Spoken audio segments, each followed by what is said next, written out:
Hvad forestiller modellen her egentlig? Denne her model forestiller en sø med 6 forskellige sluser.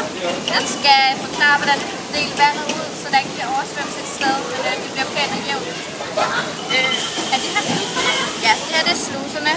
Dem kan du enten åbne lidt ad gangen, eller du kan åbne dem meget ad gangen. Ja. I forskellige situationer. Som hvilke situationer kunne det være? For eksempel oversvømmelse.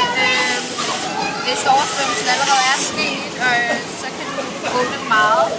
Og hvis der er mindre chance, så kan du åbne lidt, tror jeg. Hvor findes sådan nogle her dæmninger i virkeligheden? De findes de steder, hvor der er meget problemer med vandstandene, og hvor der er større risiko for at der kommer oversvømmelser. Okay. Hvordan kan modellen forklares kort og enkelt?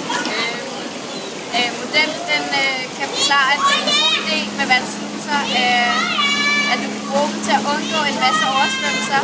For eksempel de oversvømmelser, der er sket i midten af Europa, i Sydtyskland og Østrig og Prag. Så det ville være en god idé at have sluser? Ja, det vil jeg tro. Så det anbefaler I to, at det vil måske have afgjort, om der var oversvømmelser eller om der ikke var. Okay, det er klart.